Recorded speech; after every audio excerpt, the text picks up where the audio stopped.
Good morning, Beta. We start off with a portion of periodic 2. Unit 7 and Unit 8 from the main reader are in the portion of periodic 2. So we begin with Unit 7, the prose part of it. A visit to Cambridge. Please pronounce this word properly. It's a proper noun. It's Cambridge. Now, the entire prose is all about if you come across a person in your life who totally changes the way you think and becomes your idol and leaves such an impact on you that there is no turning back in your life after that, how does it change your life? Now, if a normal person has changed your life, whose limbs are working, whose all the body parts are working, I would say it's not such a big deal when compared to such a person who is specially abled. Now, earlier we used to call those people whose limbs did not work properly or any body part did not work properly, we used to call them disabled. Now this particular terminology is it's not in use at all, it's obsolete. Now we call them specially abled. And why do we call them specially abled? Because with the normal working of all the body parts, it's very easy to work. And if any of the body part stops working and you're born with such a deficiency, what do? We learn how to work with whatever we have. And that is the special ability they possess. So there comes the difference of calling them specially abled rather than disabled. So we are talking about Stephen Hawking over here. Most of you must not be knowing who he is. But you need to log on to internet to see who he was. What was his struggle? How did he manage to to fight back and come back as a winner, to emerge as a winner out of all his difficulties and the challenges which he faced. And here's an encounter of a person with his idol, and we have an interview over here. And then let's see what impact does it leave. It's actually he has already left an impact, but the mere presence of that person makes him so enthralled, so stoked that this person imagines him in a totally different level. Now let's see what is there in the prose. This is the story of a meeting between two extraordinary people. Now one was extraordinary, the other one was also not a normal character. He also had some special abilities. Both of them disabled or differently abled, or I would call them specially abled. And now we say, Stephen Hawking is one of the greatest scientists of our time. He suffers from a form of paralysis that confines him to a wheelchair and allows him to speak only by punching buttons on a computer which speaks for him in a machine-like voice. Greatest scientist, not even in a position to speak. With the buttons pressed, the computer speaks for him and he's paralyzed, can't move about freely. He moves around on a chair, on a machine which takes him from one corner to the other, but he is a very brainy scientist. That's why I call them specially abled. Firdaus Kanga is a writer and journalist who lives and works in Mumbai. He's the second person. Kanga was born with brittle bones. Brittle means which are easily breakable. That tended to break easily when he was a child. Like Hawking, Kanga moves around in a wheelchair. So both are moving around in a wheelchair. But Stephen Hawking's wheelchair is a little bit different because it's attached to a computer. Because when he presses buttons, it speaks on his behalf. The two great men exchanged thoughts on what it means to live a life on a wheelchair and how the so-called normal people react to the disabled. If we see the disabled now, the first thing what comes to our mind is sympathy. अरे बिचारे इनके साथ ही ऐसा क्यों हुआ? That's the first thing which strikes our mind. Little do we realize that in spite of all those disabilities, they fought back and they stand where they are today. They work in normal offices, they work in all places wherever a normal person could do a job as good as the others were doing, as good as the specially able could do. So they're normal, though they are, I would say, brain-wise normal, though their limbs must not be giving them the support to be normal, but they have fought back in such a situation. Cambridge was my metaphor for England, and it was strange that when I left it had become altogether something else because I had met Stephen Hawking there. Now, metaphor over here means a comparison of totally two different things. Totally two different things if you compare, then that particular style of writing in English is called figure of speech.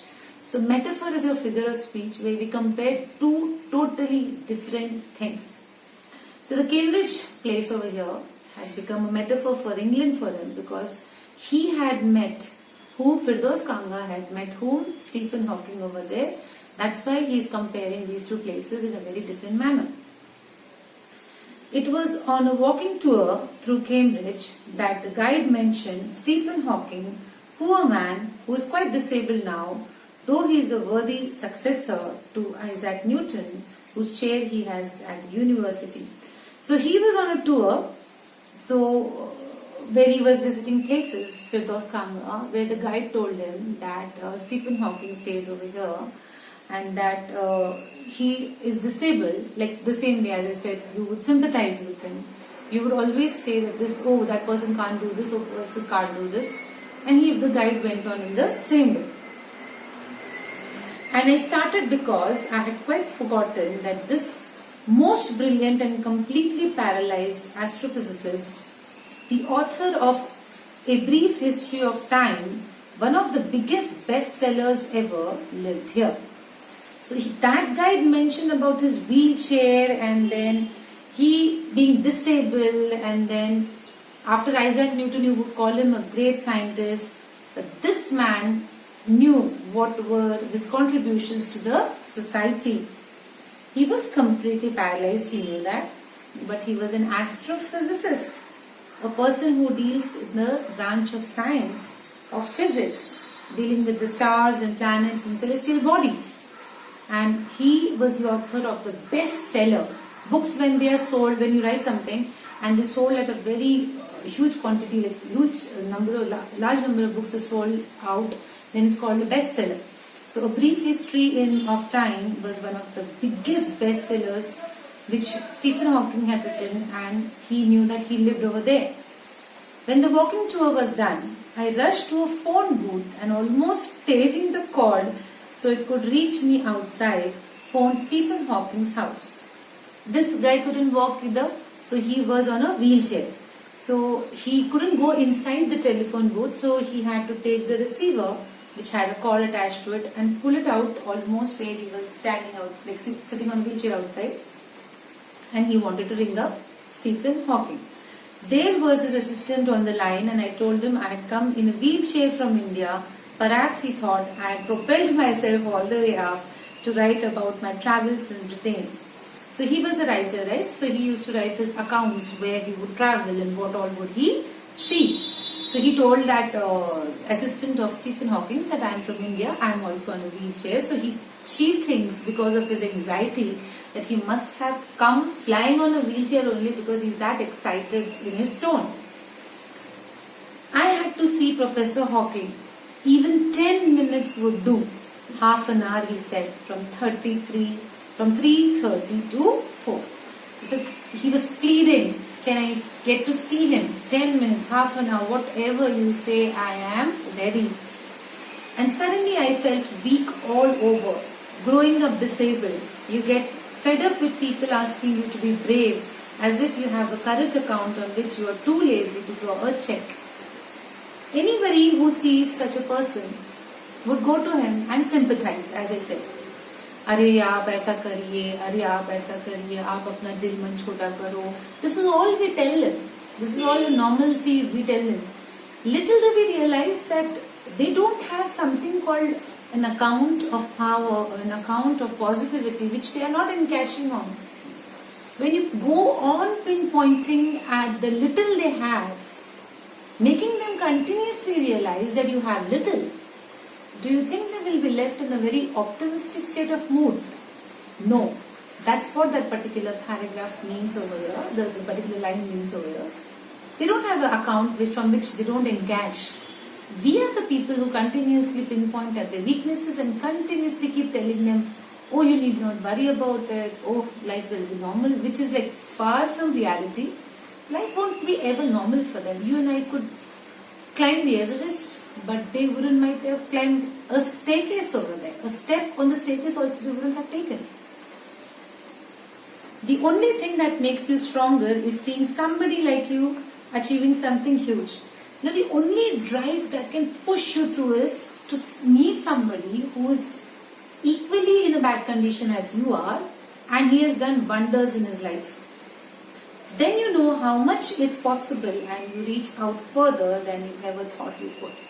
In that kind of a situation where you see a person who is specially able, same like you, has done wonderful in his life, that's the time you realize that yes, I can go leaps and bounds in my life too and achieve whatever I am planning to do.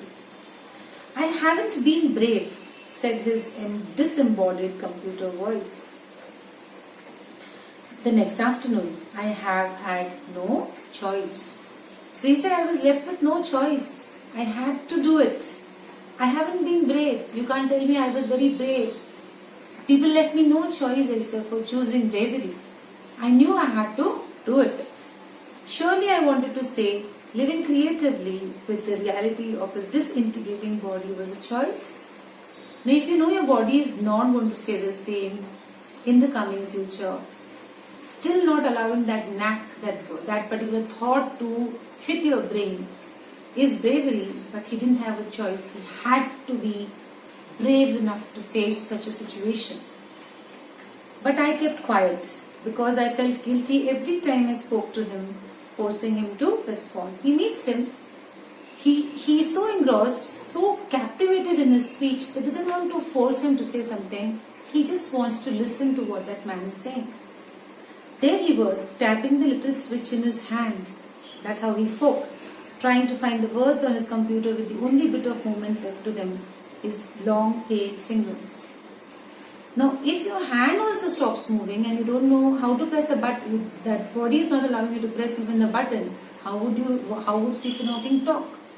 So he'd come onto that verge where his body was leaving all the strength of whatever it had possessed. Still he was trying to strive hard. Every so often his eyes would shut in frustrated exhaustion. Obviously when you're trying to do something else, your body is not allowing you to do it. You get tired. You don't get tired physically. You get tired trying after trying. So many attempts of failure. But that particular thing, if you allow it to affect your mind, then is when you give up in life. Every so often his eyes would shut in frustrated exhaustion, and sitting opposite him, I could feel his anguish. The mind buoyant with thoughts that came out in frozen phrases, sentences as stiff as corpses. This line means he was angry because there was so much in his brain to speak about, to discover about, to invent things. But his body was not giving him the support to do so. That's why he was angry, he was frustrated. His mind has so many beautiful thoughts emerging. But because his pale fingers, the long fingers couldn't type anything, he couldn't express what he was feeling. So we'll stop over here with it. We'll continue with the next part of it in the next lecture. Thank you.